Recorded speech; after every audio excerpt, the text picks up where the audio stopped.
This is Bilal from video वाली सरकार और ये है वीडियो न्यूज़ एक्स्ट्रा का 8वां एपिसोड और 8 एपिसोड कंप्लीट होने वाले हैं यार। मतलब आज के एपिसोड के बाद जब मैंने ये स्टार्ट किया था मुझे ऐसा लग रहा था कि 2-3 एपिसोड्स करूंगा और उसके बाद ये शायद मैं काम आगे ना बढ़ा सकूं।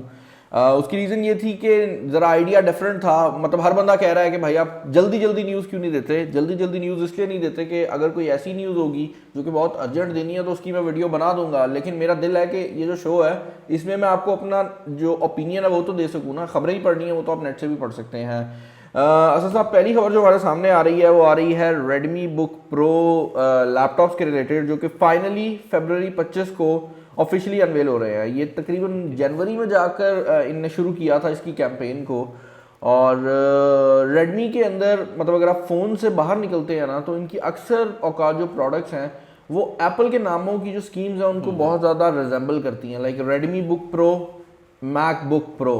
तो एक लिहाज से देखा जाए तो ये चीज़ थोड़ी सी ऐसी है कि जिसपे आप रेडमी को कह सकते हैं कि भाई ये गलत है, आप किसी का नाम कॉपी कर रहे हो। But on the other hand अगर आप प्रोडक्ट्स की फैसिलिटीज़ की बात करते हैं जो प्रोडक्ट प्रोवाइड करती हैं, अगर आप प्रोडक्ट की क्वालिटी की बात करते हो और स्पेशली फीचर्स की बात करते हो तो जनरली ये जो प्रोडक्ट्स हैं या तो अच्छे फीचर्स बराबरी के प्रोवाइड कर रही होती हैं या फिर इनके अंदर जो प्राइस टैग है वो इतना नीचे होता है कि आप मतलब दोनों को कंपेयर कर ही नहीं सकते।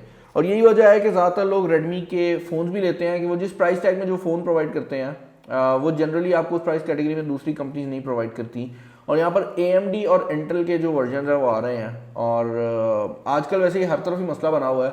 जितनी भी कंपनीज हैं वो इंटेल और AMD दोनों के वर्जन्स निकाल रही हैं क्योंकि इंटेल जो है उसके हालात ठीक नहीं है और कंपनीज पहले सिर्फ इंटेल के साथ चलती थी, लेकिन अब वो दौर आ गया है कि इंटेल को आहिस्ता आहिस्ता निकलना पड़ जाएगा क्योंकि हर कंपनी जो है वो AMD वर्जन लॉन्च कर रही है।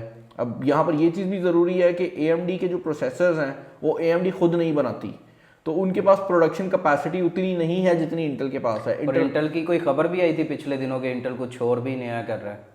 हाँ, इंटेल इस टाइम पे हर तरफ हाथ पैर मार रहा है और इंटेल के पास जो सबसे बड़ा एडवांटेज है वो ये है कि इंटेल अपने प्रोसेसर खुद बनाता है, मतलब फैक्ट्री भी उनकी अपनी है, जबकि AMD को TSMC पे डिपेंड करना पड़ता है। और TSMC ऑलरेडी काफ़ी ज़्यादा प्रोसेसर्स बना रही है दूसरी कंपनीज के लिए, जिसमें एप्पल के चिप्स हैं, जो स्नैपड्रैगन है उनके हैं, मीडियाटेक के हैं। तो AMD का जो सबसे बड़ा मसला आ रहा है वो ये आ रहा है कि उनकी चिप्स बनाने के लिए क्या TSMC के पास जगह होगी, क्या उनके पास कैपेसिटी होगी, क्योंकि इंटेल तो खुद ही बनाई जाएगी। और हो सकता है कि AMD के चिप्स बेटर रहें लेकिन उनकी मौजूदगी ही ना रहे, जिसकी वजह से आपको इंटेल का जो चिप है उसके थ्रू कोई भी लैपटॉप वगैरह खरीदना पड़े। अगर भाई तो नेक्स्ट जो खबर है वो है सैमसंग गैलेक्सी A32 5G के रिलेटेड, जो कि सैमसंग ने ऑफिशियली लॉन्च कर दिया है। और A32 सैमसंग की सबसे सस्ती 5G डिवाइस है जो कि उन्होंने अब तक लॉन्च किया और ये मीडियाटेक के चिपसेट के साथ आ रही है। क्योंकि अगर आप लो रेंज की बात करते हो तो लो रेंज में जो अब तक का सबसे सस्ता चिपसेट है जिसमें 5G की सपोर्ट है वो मीडियाटेक की तरफ से है, जिसमें डायमेंसिटी 720 का SoC आ जाता है। और इनकी जो 700 सीरीज है वो टोटल 5G है और उसके अंदर आपको प्राइस भी कम मिल रही है।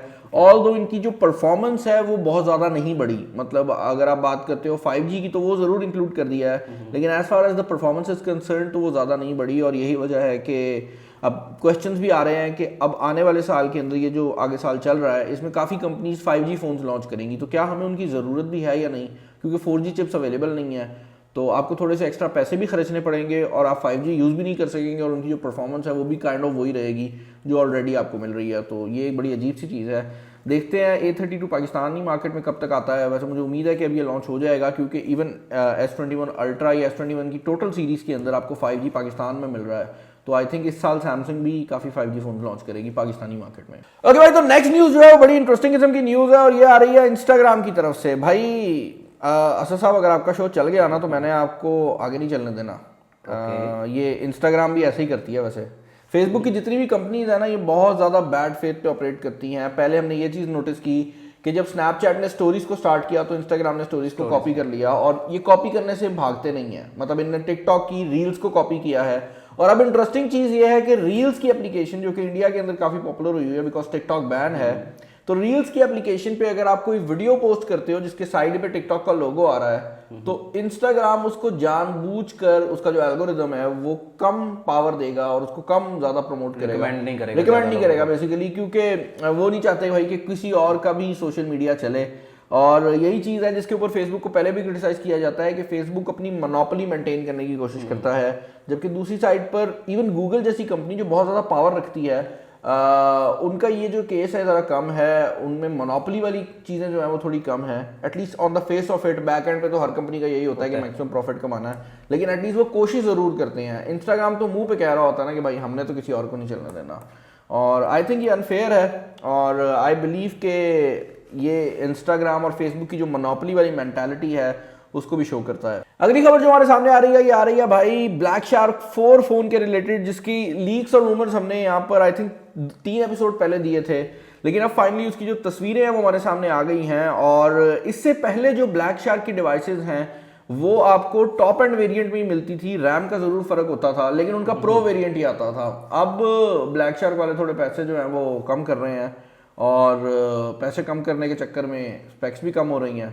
लेकिन ये प्रॉपर गेमिंग फोन्स होते थे, तो क्या अब प्राइस कम होने की वजह से गेमिंग में कोई आएगी परफॉर्मेंस में कमी कि नहीं?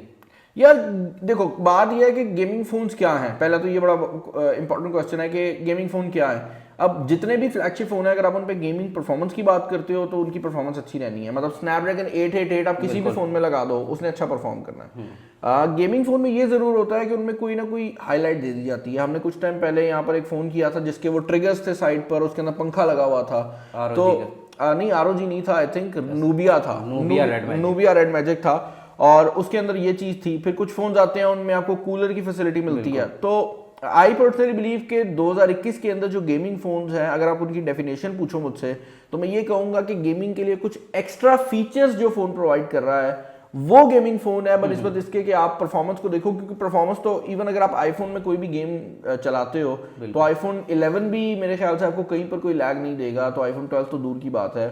तो आई बिलीव के फीचर्स जो है वो गेमिंग फोन को गेमिंग वाला बनाते हैं। और इसके भी साइड पर हमें जो ट्रिगर्स है वो नजर आ रहे हैं, तो ऐसा नहीं है कि गेमिंग फीचर्स को कम किया गया है, लेकिन जो इंटरनल्स गेमिंग हाईलाइट है, हाँ गेमिंग हाईलाइट्स दी गई हैं अभी भी, लेकिन जो इंटरनल्स हैं उनमें चीजें कम की गई हैं। पहली चीज तो ये है कि जो टॉप एंड वेरिएंट है उसमें LED आ रहा है, OLED डिस्प्ले, और यहाँ पर आपको LCD डिस्प्ले मिलेगा, तो इस तरह की चीजें कम की गई हैं। और कैमरास इनमें काफी हल्के आते हैं। कैमरा हमेशा गेमिंग फोन में हल्के होते हैं, क्योंकि गेमर्स के लिए प्राइस टैग भी अच्छा रखना होता है इनने, फिर प्रोसेसर भी सबसे महंगा यूज करना है, और कैमरा वाली साइड पे हमेशा ही गेमिंग फोन जनरली हमें सफर करते हुए नजर आए हैं। ऑल्दो आई बिलीव वीवो का जो कंपनी है ना iQOO, जो उनका गेमिंग फोन है उसके कैमरा परफॉर्मेंस अच्छी होगी, क्योंकि वीवो, ओप्पो, रियलमी, इनके कैमरास बहुत सॉलिड होते हैं, इनके एल्गोरिदम बहुत अच्छे हैं, तो आई थिंक उनके केस में ऐसा नहीं होगा। लेकिन इन जनरल गेमिंग फोन्स हमेशा ही बुरी परफॉर्मेंस ही देते हैं कैमरा वाली साइड से। ओके भाई, आज की सबसे बड़ी न्यूज जो है वो हमारे पास इस टाइम आ गई है, और वो न्यूज ये है कि Xiaomi Redmi Note 10 officially confirm हो गया है कि मार्च में लॉन्च हो रहे हैं। अब ये जो कंफर्मेशन आई है ये रेडमी इंडिया की तरफ से आई है, जिसका मतलब ये है कि हो सकता है कि हमें फरवरी में ही कहीं पर जो इसका चाइना का लॉन्च है वो देखने को मिल जाए, क्योंकि जनरली होता ही है कि पहले चाइना में लॉन्चेस होते हैं, उसके बाद इंडिया और बाकी ग्लोबल मार्केट्स में आता है। तो हो सकता है कि ये इंडिया में पहले लॉन्च हो सकता है कि इसकी जो चाइनीज वर्जन है उसका लॉन्च हमें पहले देखने को मिल जाए। लेकिन अभी के लिए जो पोस्टर पोस्ट किया गया है उसमें एक कैमरा नजर आ रहा है और नोट लिखा हुआ है, तो इससे ज्यादा कुछ पोस्ट नहीं किया गया। और ये चीज क्लियर कर दी गई है कि ये Redmi Note सीरीज की बात हो रही है, क्योंकि नाम लिखा गया है। तो देखते हैं कि क्या बनता है। आजकल बहुत ज्यादा रूमर्स हैं, और एक और चीज जो कि काफी इंटरेस्टिंग है वो ये है कि यहाँ पर Redmi Note 10 सीरीज लिखा गया है, जिसका मतलब ये है कि जो पहला लॉन्च होगा उसमें मल्टीपल डिवाइसेस लॉन्च होंगी। तो हो सकता है कि Redmi Note 10 और Note 10 Pro जो है वो हमें पहले देखने को मिल जाए, और Note 10s जो हमें आता है वो लाइट होगी, आई थिंक Note 10 लाइट नहीं, आई बिलीव Note 10T होगा, Note 10 होगा, Note 10s होगा और Note 10 Pro होगा, जिस तरह Redmi Note 9 सीरीज में हुआ था। हो सकता है Note 10 Lite भी हो, लेकिन Note 10 Lite जो है आई बिलीव इसलिए नहीं होगा क्योंकि 10 Lite वाली जो सीरीज होगी ना वो Xiaomi वाली साइड पे आ जाती है। तो एक Mi Note होता है और एक Redmi Note होता है, दोनों में बड़ा फर्क है। ओके, नेक्स्ट न्यूज बड़ी इंटरेस्टिंग किस्म की है, क्योंकि यहाँ पर Huawei ने एक बार फिर यूनाइटेड स्टेट्स का जो ऑर्डर है, जो कि उनकी नेशनल सिक्योरिटी थ्रेट डेजिग्नेशन के ऊपर है, कि बेसिकली उनने ये कहा हुआ है कि Huawei हमारे लिए नेशनल सिक्योरिटी का मसला है, नेशनल सिक्योरिटी थ्रेट है, जिसकी वजह से Huawei से कोई काम नहीं कर सकता और ना ही कोई यूएस कंपनी Huawei से काम कर सकती है। तो इनके बड़े डिफरेंट किस्म के लेवल्स हैं। पहला लेवल ये होता है कि कोई भी यूएस का इन्वेस्टर इन्वेस्ट नहीं करेगा। उसके बाद एक लेवल आता है जहाँ पर वो ये कहते हैं कि आप इस कंपनी से यूएस में काम नहीं करवा सकते, मतलब यूएस में ये कंपनी काम नहीं कर सकती। फिर एक लेवल आता है वो ये कहते हैं कि ये कंपनी कहीं पर भी हो, हमारी कंपनी कोई इनको माल भी नहीं बेच सकती। तो Huawei का वो जो लेवल है वो बिल्कुल एंटरटेन टॉप के पे टॉप पे है, आया हुआ है कि भाई कुछ नहीं कर सकते ना। तो Huawei ने बेसिकली उसको चैलेंज किया है और Huawei ने ये कहा है कि भाई ये जो है ये पावर का अब्यूज़ है और इसके या तो हमें प्रूफ प्रोवाइड किए जाएं कि हम किस तरह से नुकसान दे रहे हैं या फिर हमें आज़ाद किया जाए।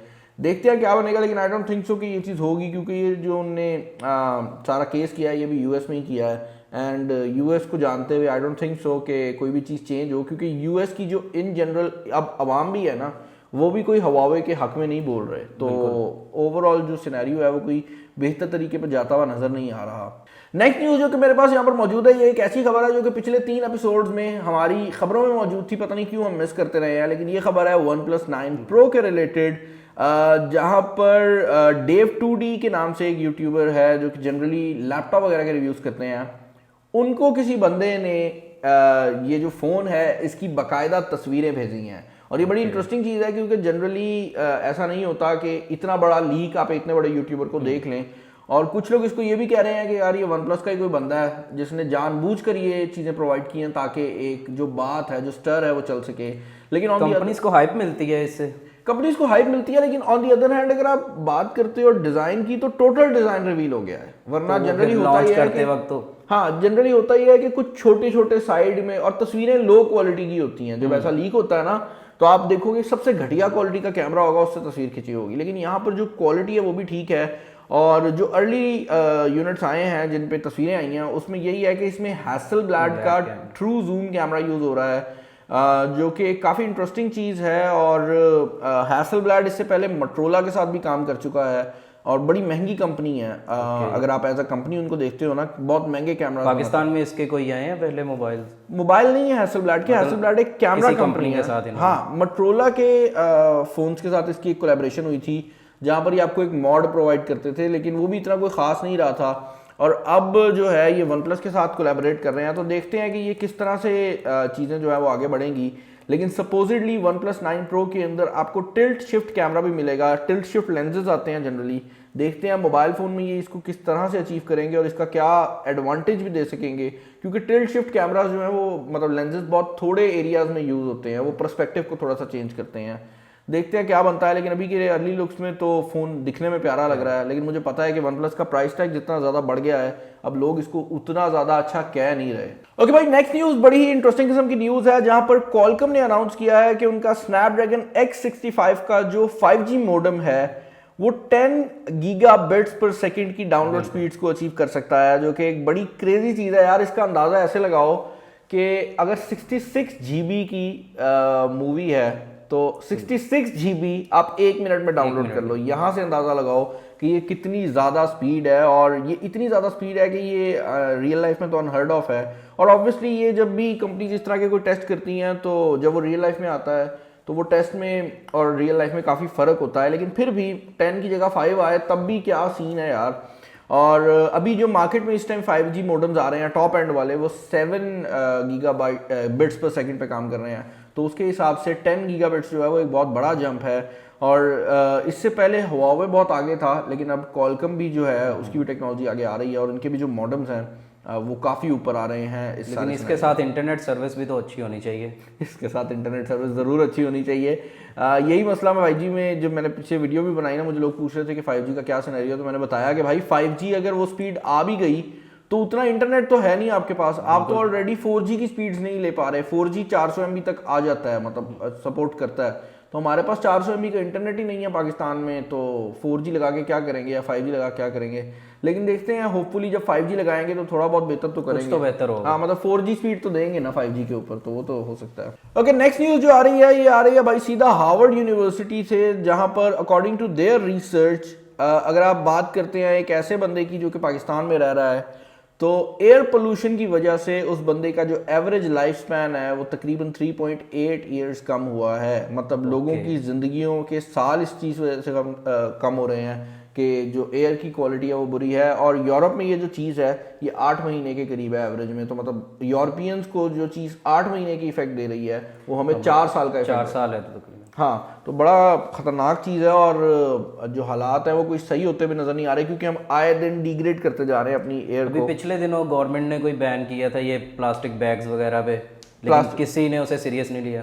यार कुछ लोगों ने सीरियस लिया, लेकिन बात ये है ना, हमारे यहाँ मसला यही होता है कि पहली बात तो हर साल, मतलब हर जो 5 साल का पीरियड गुजरता है गवर्नमेंट चेंज हो जाती है, हर गवर्नमेंट के अपने अपने मसले होते हैं। ऊपर से फिर हम लोग ना एक झुंड है जो इकट्ठे बैठे हुए हैं, और यहाँ पर किसी भी बंदे, मतलब यहाँ पर हम एज अ काम कोई भी नहीं करते, तो हर बंदा अपने अपने फायदे को देख रहा होता है। प्लास्टिक वाले जो हैं वो बेची जा रहे हैं, और असल में ये भी ऐसे करते हैं ना कि रात में इन्होंने कह दिया सुबह वो बंद है। हाँ, कोई तरीका नहीं है कि लोगों को स्टेप बाय स्टेप उससे हटाए। वो वही बात है। मुझे याद है सुनील भाई के साथ बैठा हुआ था मैं पार्कविल्स वाले, तो वो बता रहे थे कि रात को उठे सुबह का आज ही चिंची रिक्शे बांधना है, तो वो किधर जाए भाई, जिस बंदे की रोजी रोटी है वो क्या करे।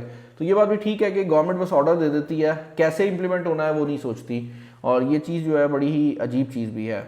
ओके, नेक्स्ट न्यूज़ जो हमारे सामने आ रही है वो ये आ रही है कि भाई PlayStation 5 का ड्यूल सेंस कंट्रोलर, जो कि ऑलरेडी बहुत ज़्यादा तारीफें बटोर रहा है, उसका एक अपग्रेडेड वर्जन सोनी लॉन्च करने वाली है, जिस तरह उन्होंने PlayStation 4 में किया था। और उसके बैक साइड पर भी आपको क्लॉ बटन्स देखने को मिलेंगे, जो कि माइक्रोसॉफ्ट उसे क्लॉ बटन्स कहती है, सोनी उनको बैक बटन्स कहता है, बट आप उसको जो मर्जी कह लें, वो आपके कंट्रोलर के बैक साइड पर बटन होते हैं जिनको आप कन्फिगर कर सकते हैं। तो अगर आप प्रोफेशनल गेमर हैं, आप उनको अपने हिसाब से कन्फिगर कर सकते हैं, मैक्रो वगैरह लगा सकते हैं। और अब एक लीक आई है जहां पर उसका जो डिज़ाइन है वो सामने आ गया है, और होपफुली इसके बैक साइड पर इस बार एक टच पैड भी दिया जाएगा।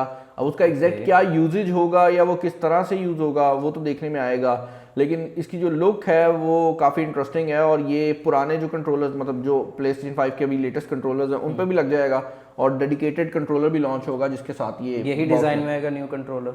डिजाइन फ्रंट से यही होगा, बैक साइड पे जो चीज है वो एक्स्ट्रा लगेगी। ओके भाई, जो नेक्स्ट न्यूज आ रही है ये बड़ी इंटरेस्टिंग किस्म की न्यूज है, जहां पर Redmi K40 के बारे में लीक्स आ रही हैं कि ये 25 फरवरी को लॉन्च हो सकता है, और इसके अंदर आपको देखने को मिलेगा Snapdragon 888। तो ये Xiaomi की दूसरी डिवाइस बन जाएगी जिसमें आपको Snapdragon 888 की जो पावर है वो देखने को मिल रही है। और इंटरेस्टिंग बात यहाँ पर ये है कि Redmi K series Pakistani market में डायरेक्टली नहीं आती। अगर आप K20 की बात करते हो तो पाकिस्तानी मार्केट में Mi 9T के नाम से जो फोन आया था वो बेसिकली K20 था, और उसके बाद अगर आप बात करते हो Poco F2 Pro की, तो वो पाकिस्तानी मार्केट में लॉन्च हुआ था, और वो असल में Redmi K30 था।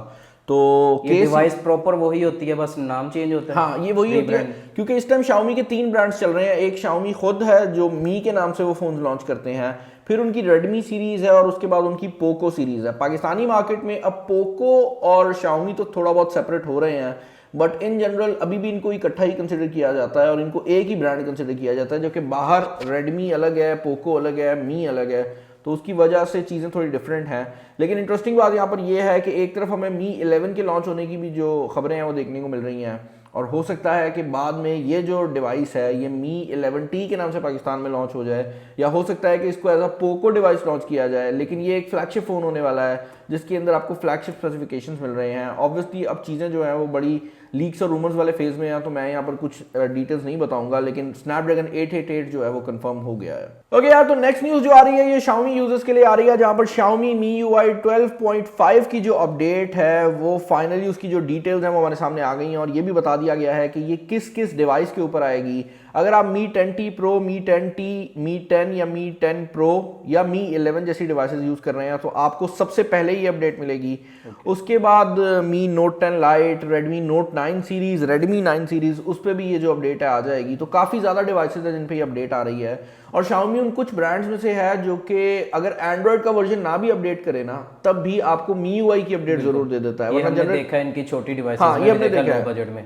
होता ये है कि जनरली कंपनीज क्या करती हैं कि अगर एंड्रॉइड अपडेट नहीं आई ना तो अपना वर्जन भी अपडेट नहीं करती, जबकि इनके केस में ये होता है कि हो सकता है कि MIUI 12 कुछ मोबाइल फोन्स में एंड्रॉइड 10 पे चल रहा हो, और MIUI 12 भी कुछ फोन्स के अंदर एंड्रॉइड 11 के साथ चल रहा हो, क्योंकि ये अपने फीचर्स अपग्रेड करते रहते हैं, जो कि एक अच्छी बात है। और इसके अंदर जो सबसे बड़ा चेंज किया गया है वो ये है कि अब Xiaomi की काफ़ी बिल्ट इन एप्लीकेशंस को आप डिलीट कर सकेंगे, क्योंकि Xiaomi Mi calculator, notes app, Mi music, इस तरह की काफ़ी सर्विसेज आपको प्री बिल्ट देती है, जिस पे लोग क्रिटिसाइज करते हैं कि ये एक तरीका है Xiaomi का अपने ही इकोसिस्टम में आपको रखने का।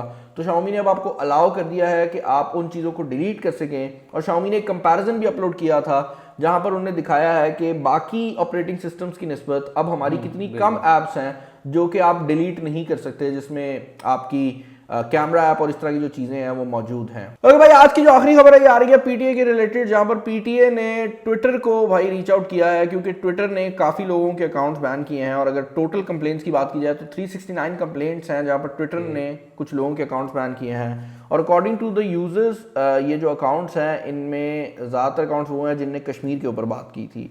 तो ये काफ़ी इंटरेस्टिंग चीज़ है कि ट्विटर इस पॉइंट के ऊपर काफ़ी इस तरह के मसले कर रही है। अभी हमें कल खबर मिली थी कि वो इंडियन गवर्नमेंट के साथ भी हुई हुई है। और मज़ेदार बात यह है इंडिया में भी बैन किए हाँ, थे। और मज़ेदार बात यह है कि ट्विटर वो सोशल मीडिया है जिसको गवर्नमेंट ने आज तक ना बैन किया है ना उसके बैन होने की आवाज़ आई है। तो बड़ी इंटरेस्टिंग सारी टर्मिनोलॉजी है कि एक तरफ यूट्यूब या टिकटॉक जैसे सोशल मीडिया हैं जो बैन हुए हैं फिर खुले हैं, दूसरी तरफ ट्विटर है जिसपे हमेशा मसला आता है और हमेशा चीज़ें बड़ी पब्लिक होती हैं लेकिन फिर भी वो बैन नहीं होता। ये भी रेड जोन में जा रहा है, अभी अभी रेड जोन में जा रहा है। ये काफ़ी टाइम से ऐसे कर रहे हैं, तो देखते हैं क्या सिनेरियो बनता है।